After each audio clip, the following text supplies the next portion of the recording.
Hey, if you've ever struggled to forgive, today's show is for you. Let's talk about it with the Reverend Sharon Risher on Steve Brown, etc. He's an old white guy, an author, broadcaster, and seminary professor who's sick of religion. And he's brought friends. Please welcome Steve Brown, etc.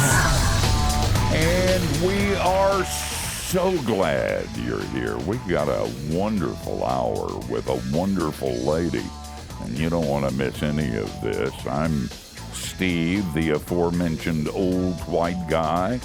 Eric Guzman is here. Eric recently quit all social media, and that's really sad because right now there's so many people saying so many nice things about you, Eric. Shame on you for missing all of that. You really did that? Yeah. You're off, huh? I'm out 100%. Wow. It feels so good. Are you off the grid? You don't use your phone anymore? No, I use the phone and text and all of that. You just Did you don't like do delete the account or just you don't log in? No, I deleted the accounts. Oh, wow. You could have at least redirected them to me. I thought he just unfriended me because he didn't like me. Hey, listen, things are looking up. Booze is next. And our resident megachurch pastor, Zach Van Dyke, is here. And call him old-fashioned, but Zach believes some sacred holidays have just gotten too commercialized, like Shark Week and stuff. That's right. I've got my Shark Week t-shirt on, too. It's my favorite week of the year. I love this week. And Matthew Porter is, of course, with us, the executive producer. Matthew's been trying to lose weight. Today, he said we'll be seeing far less of him because it's working. Is it?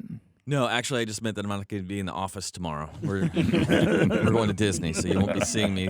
You'll sweat some off tomorrow. Yeah, you'll be seeing less of me this week. In the shower, he's going to soon look like a zipper, man. Turn sideways and disappear. How many cliches are there? I think you've covered them all. And then our producer, Jinx, is here. He's working hard in the little glass booth. Jinx likes his coffee like he likes his audio. Balanced. Not too hot.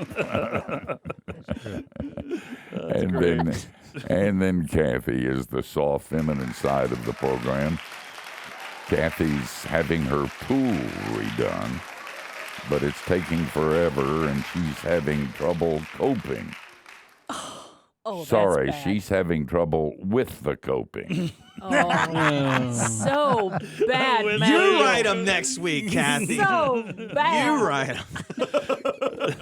Do you drive around to our houses when we're sleeping? Yeah, I stalk you off. Or do you just troll us on Facebook because you've lost all your material for Eric now? I'm going to go mining. Listen, guys, we have a wonderful guest. I've spent the morning, or much of the morning, in her book. And it is so real. It's so authentic. I have a black pastor friend who says that I have African-American blood in me. And I think there's probably something true I think so. about that. But as I read this book, it's not just, it is so real and it's so authentic that you, Sharon, you invited me into your life. And you invited me into your life with total honesty, no armor, no pretending. And I'm a cynical old preacher, but I'm less cynical today because of your book. Reverend Sharon Washington Risher was born and raised in Charleston, South Carolina.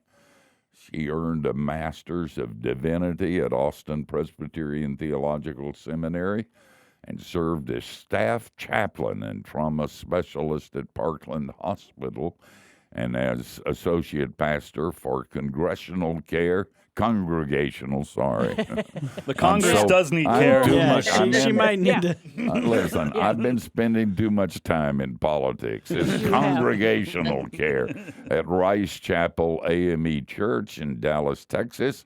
And this book, which I usually hold in my nicotine-stained fingers, but I left it on my desk, is titled Such a Time as This, Hope and Forgiveness After the Charleston Massacre. Oh, thanks for taking your time to be with us.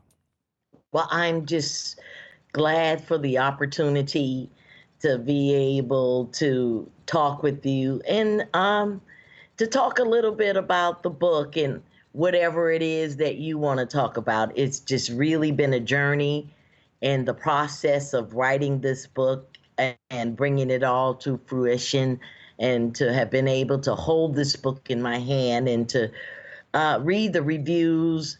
It lets me know that I did the right thing in writing this book. And you said at the beginning you knew there was a book in you. Listen to me, Sharon. There's more books in you, and we're going to see some after this one, too. I now hold it in my hands for such a time as this. Just in case there's somebody listening on the radio or on the website who are aliens from Mars. Tell us about the massacre, the people involved, and your connection to it in Charleston. On June 17th, 2015, a young white supremacist had formulated a plan that he would go into the Emmanuel AME Church in Charleston, South Carolina, to shoot and kill as many people as he could.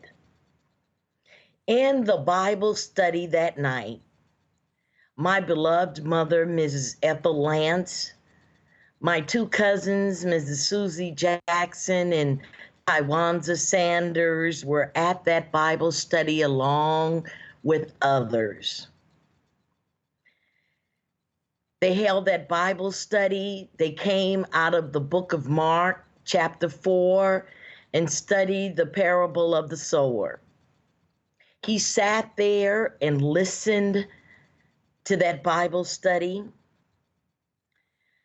I was told later on that actually he had 1 second of remorse, but that didn't stop him. And when that Bible study was over with, they joined hands in a circle to pray to be dismissed. And while they were praying, he pulled out his Glock and commenced shooting the people that was in that circle. He shot Reverend Clemente Pinckney first. The others tried to scatter like my mother and the others and tried to hide under tables, which he just walked over to them and slaughtered them like they were nothing and nobody. That night will forever be imprinted in my mind, being 1,700 miles away, living in Dallas, Texas, and to get a phone call at first saying something happened in the church. Didn't have any information. This information came through my nephew, who called my daughter, who called me while I was working my 3 to 11 shift at the hospital. And she said, "Ma, I got a phone call from John Quell," which is my nephew, saying something had happened in the church. And I asked her, "What church?" She said, "Granny's church, Mom."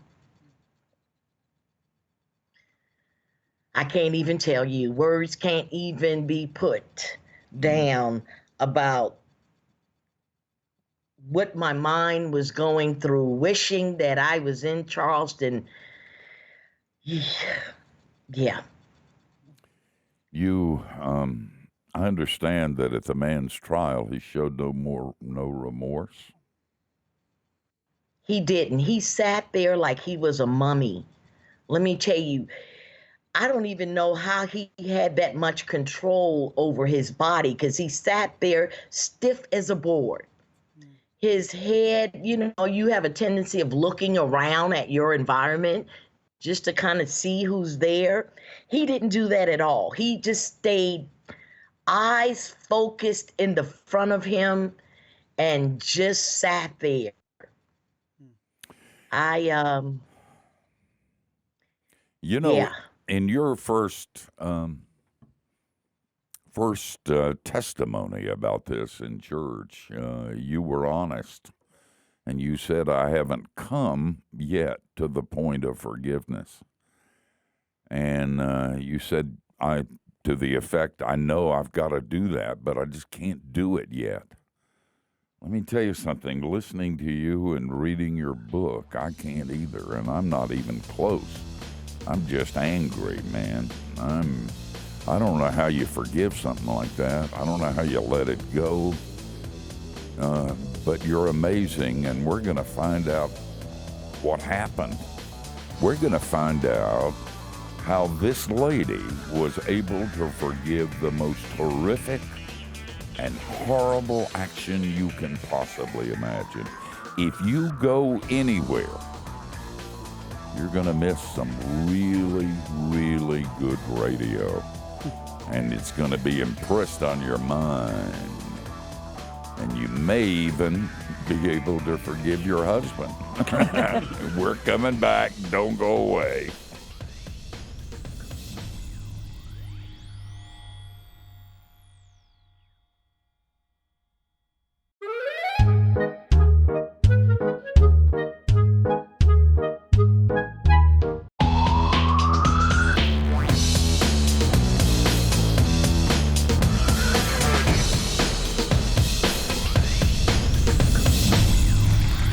Listening to Steve Brown, etc., and we're so glad you're here. Our guest is Sharon Risher, and we're talking about her book. It's titled "For Such a Time as This: Hope and Forgiveness After the Charleston Massacre."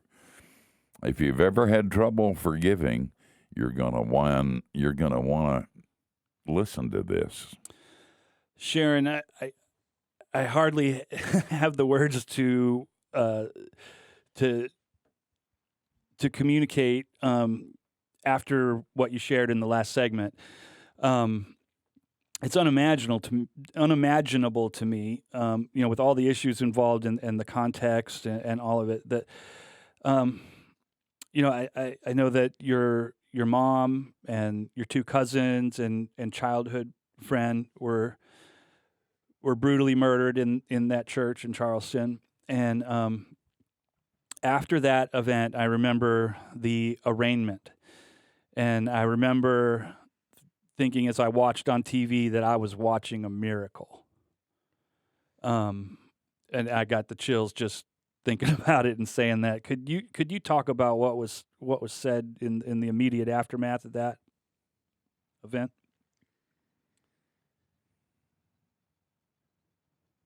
The slaughter happened on Wednesday, the 17th. They caught him on Thursday, the 18th. The 19th, they were at the bond hearing in Charleston where several family members were able to make a statement. I actually was still in Dallas, Texas at that time, trying to figure out how I would jump on a plane and go to Charleston to deal with such a horrific thing. I was actually in my bedroom fumbling around doing something, and since that Wednesday, my television wasn't turned off at all. It just stayed on because it felt like I was glued to the TV because I wasn't there. I didn't want to miss anything. And while in the bedroom, I heard my sister's voice. And so instead of trying to get the TV on in my bedroom, I ran into the living room and I'm listening and looking at my sister talk about, I forgive you. The primal scream that came out of my body was just overwhelming. All I could do was sob because I know I said I wouldn't use cuss words, but I was like, what in the hell is going on? How is it? My sister, and I thought I knew my sister, and for her to say that I forgive you was just something that I couldn't comprehend, because it was like, you haven't even had time to digest, for your brains to even process this. How can you say that? I was just floored. I just couldn't believe. And then other family members after that started to say the same thing. I was angry. I was mad. I was in Dallas, Texas by myself because I didn't have family there other than, my church people, but I wasn't surrounded by a support system when that happened. And I just couldn't believe it. I just couldn't believe it. Talking to several people afterwards, they said that they didn't even know that that's what they were going to say, that they had already kind of said that they were not going to make really any comments. And someone said when my sister Nadine walked up to the mic, they were like, oh my God, what is going to come out her mouth? And what came out of her mouth was, I forgive you. And I just couldn't deal with that. I just knew that was just not something that was expected. That was, for me at that time, that was genuine. I just felt like, No. It was for the sound bite. It was because everything had happened and the media was there, and so you wanted to be able to say something profound. And what was more profound than giving forgiveness to a killer on national TV? I just couldn't get with the program. I couldn't. I'm on your side, Sharon. I just want you to know that. Okay. Yeah. Well, Sharon, we've discussed on this show before the idea of forgiveness is not just an event, that it's a process. And it seems like in them making that statement, which maybe they just felt like they should, but it kind of short-circuited that process. It didn't what should happen didn't happen before you would arrive at that place. Almost cheapens it in a way, but you did get to that place through a very hard process. And the way you describe that moment in the book is incredibly powerful. Can you tell us a little bit about that process? And then what did that scene look like where God finally told you it was time? That process of getting to forgiveness was one of the hardest things I've done in my life. I knew that I was not going to give in to the sound bite. I did a lot of yelling and screaming and cussing at God, because at that time, the title, the degree didn't mean anything to me. I was a grieving daughter. And so there was a lot of praying, non-praying.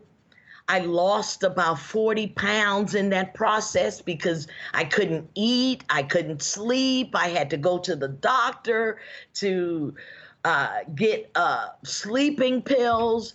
I was just a wreck. There would be days when I wouldn't even take a shower, when I would move around that house in pajamas that I had had on for 3 or 4 days at a time. And so I went through that. And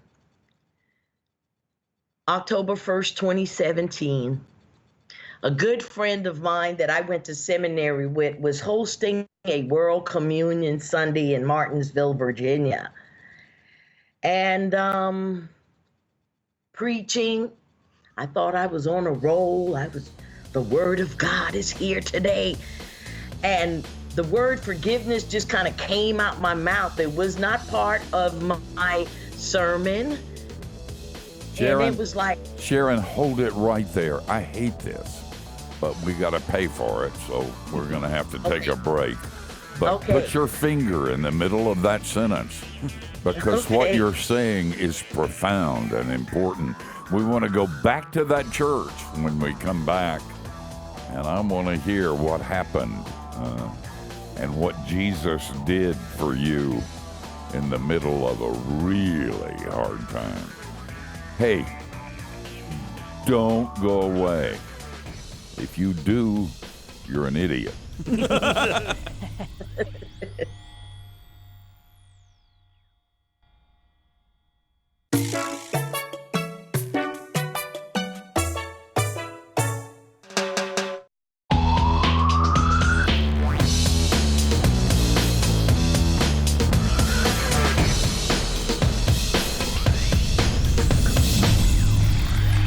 Listening to Steve Brown, etc., we're talking to a wonderful lady, the Reverend Sharon Risher. This book is titled, For Such a Time as This, Hope and Forgiveness After the Charleston Massacre. If you're a conservative like me, you're going to be irritated with some of the views. But let me tell you something. It's kind of like standing in front of Jesus. You don't contradict. You just keep quiet. And this is a lady who's been there, done that, and it's so real, I don't even know how to handle it. Sharon, before the break, you were incredibly honest, as you are in the book. And by the way, you ought to get this book, read it, and get a box of Kleenex when you get it and read it.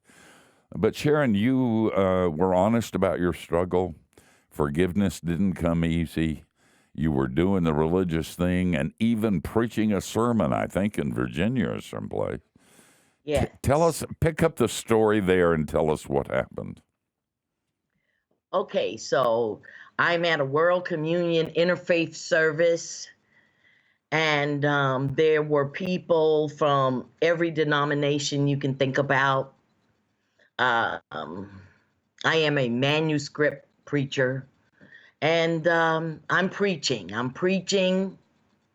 and the word forgiveness just kind of came out of nowhere, and I heard myself saying that word.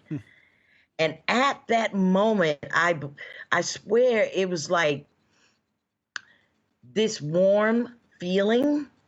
It was just a warm feeling, and it was like, to me, it was like I was suspended in time, and it was Jesus touching me on my shoulder and said, "You have done the work.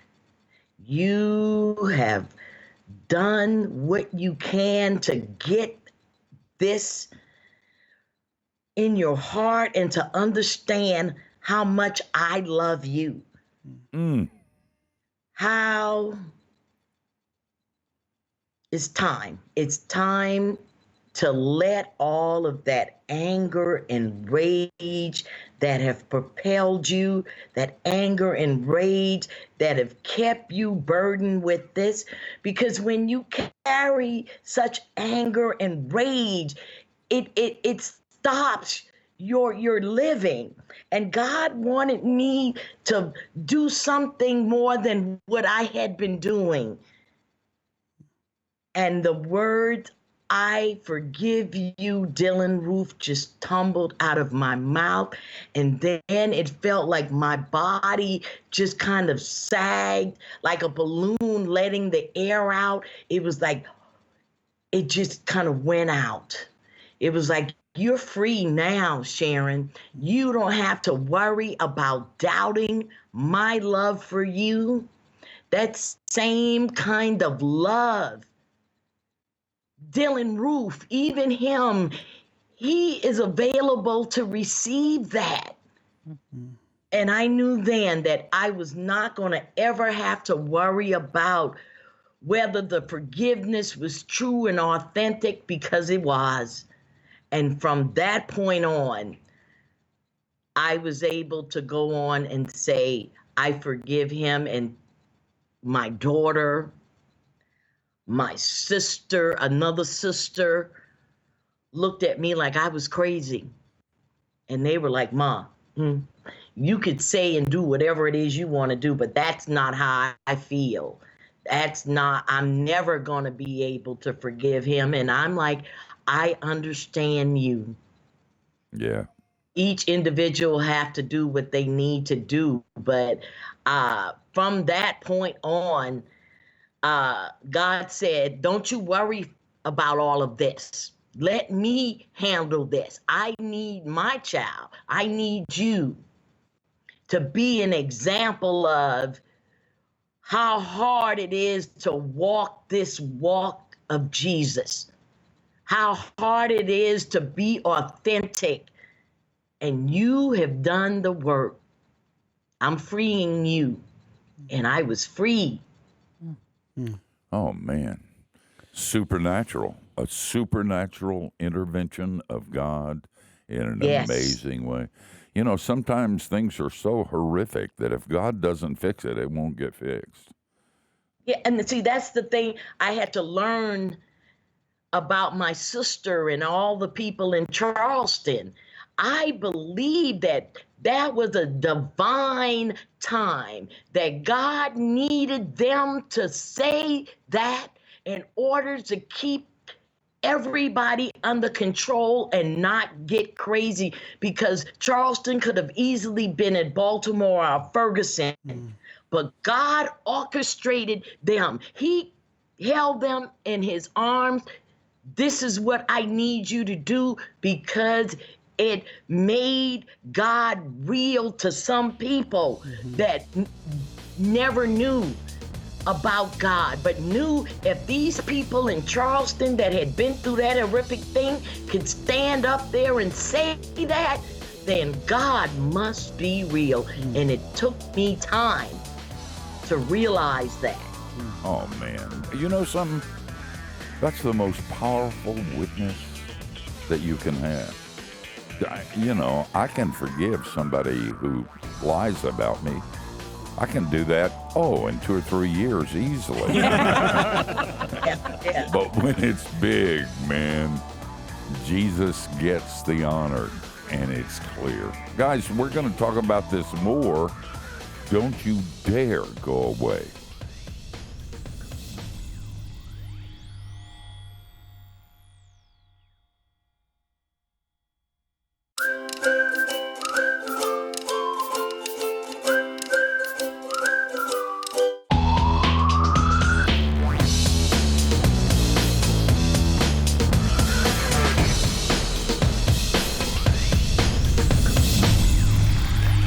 Talking with the Reverend Sharon Risher.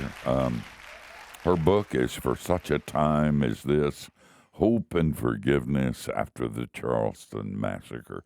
By the way, I'm not big on Twitter, but you ought to go there and follow Sharon if you have a strong stomach and can deal with reality. It'll be a different Twitter. It's at Risher Rev. RISHERREV. So check it out, and you'll rise up and call me blessed for having told you about it. Sharon, thanks for being with us. And what I wish the listeners could sometimes see when we do these shows is what happens in the breaks. No, we don't. Yeah, well, no. sometimes.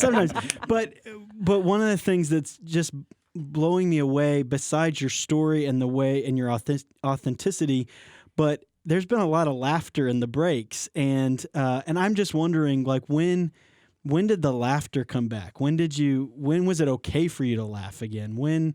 Because for people who are going through grief and tragedy, sometimes there's so much pressure and expectation to grieve a certain way. What would you say to them about laughing again? I don't know if the laughter ever left, but I can tell you that I felt guilty about being able to laugh, because it was like, how can you laugh?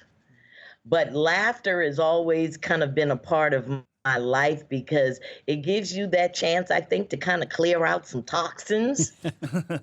That laughter, that real laughter that comes out of your belly, it kind of releases some toxins. So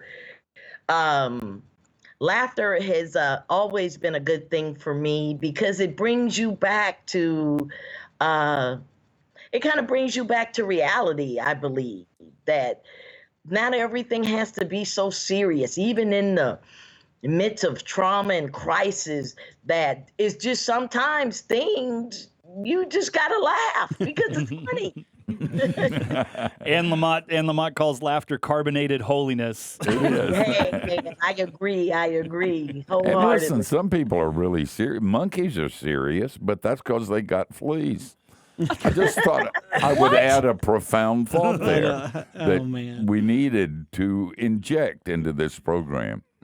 Sharon, I think that anybody that listens to your story or to any kind of a story involving this type of horrific and tragic situation would say something along the lines of, I don't know what I would do if I were in that situation. I don't know what I would do if that were my mother or my cousin or whatever like that. But in the book, you're pretty honest about the fact that your life has been touched by tragedy and violence prior even to this. And when I think about that, I think, and I'm trying to say this the right way, we're 6 or 7 white people here sitting around a table, and the likelihood that our lives are going to be touched the way yours has been, because this was a scenario that involved a white supremacist with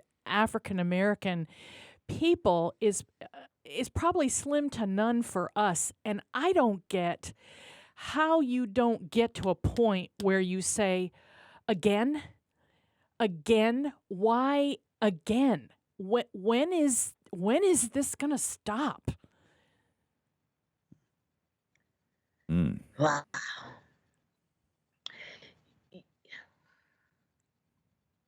I'm sorry, that was.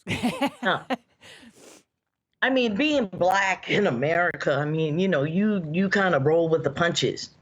You know that there is just systematic things that are there, and you try to navigate your life the best way you know how. But I don't believe every white person in America is a white supremacist. Let's just say that. I don't either. I have white friends. Can you believe that? Yes. But, You got a couple around the table. Steve, you have a got chance. new ones today. yeah. But that whole situation, it was like one of the things I tried to figure out was, how was it that this young guy was able to be indoctrinated into white supremacy? And that's because I've learned that it's not so much about them hating other people. It's about the pain and what they didn't get that they needed from their families and support system that made them feel worthy.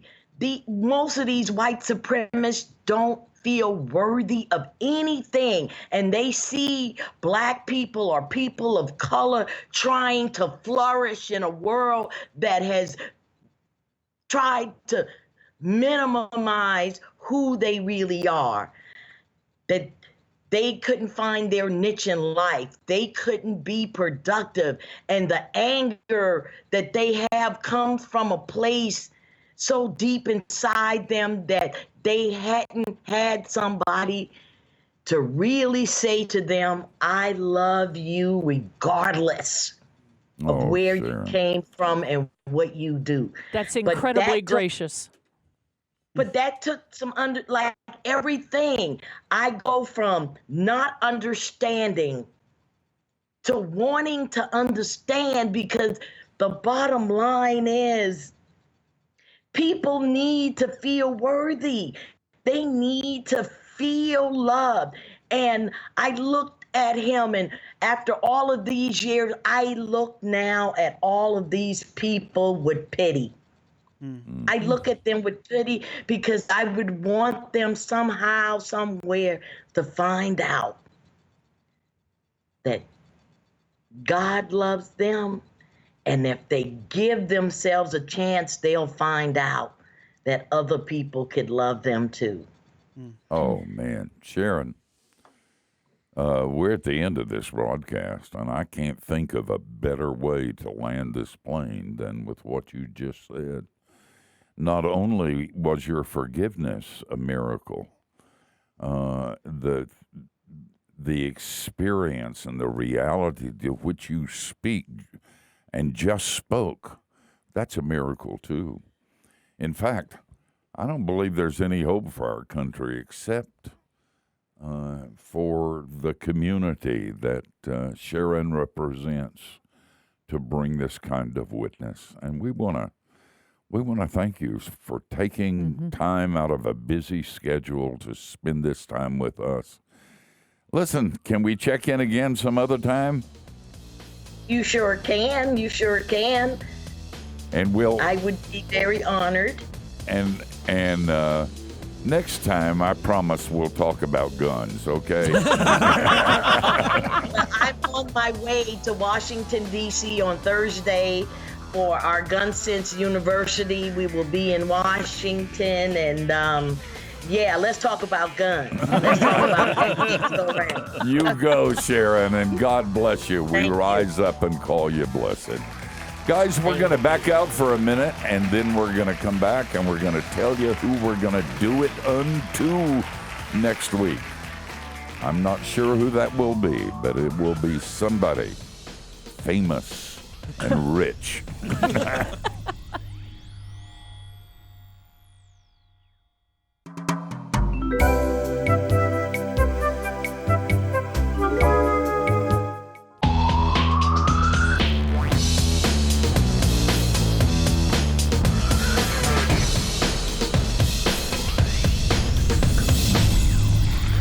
Man, what an hour we had with Sharon.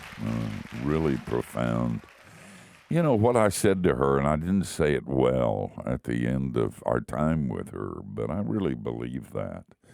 I've seen it over and over again. There's something about being African American that is compassionate and loving and kind, maybe because of the suffering. And I believe that in the best of situations, that's the gift, and Sharon did that for us today. That's the gift that they offer to this country and to the church. It is forgiveness. It is love when there shouldn't be forgiveness, and there shouldn't be love. And incidentally, that's what Jesus did. Injustice, oh man, and on the cross, forgive them.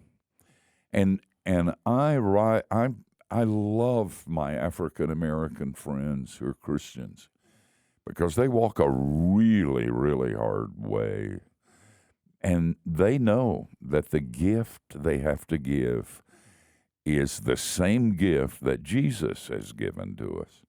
And when they give it, like somebody, Sharon, whose mother and cousins and best friend were just murdered, when they give it and pay the price for it, there's a sense in which they're, in an unbelievable way, walking out what the Christian faith is all about. Mm-hmm. Well, I just don't want to say it. I just want to go somewhere and maybe cry or laugh or something. Kathy, who's going to be here next week? Next week, Paul Miller is going to be with us. He has a new book out called J-Curve, dying and rising with Jesus in everyday life. It's a fairly thick book, so it'll be interesting to see what he has to say. He and his family have certainly paid their dues in this department over the last few months. They really have. We were talking during the break. His sister, his father was a friend of mine, a close friend, and his sister is my editor at New Growth Press and also on the board of Key Life.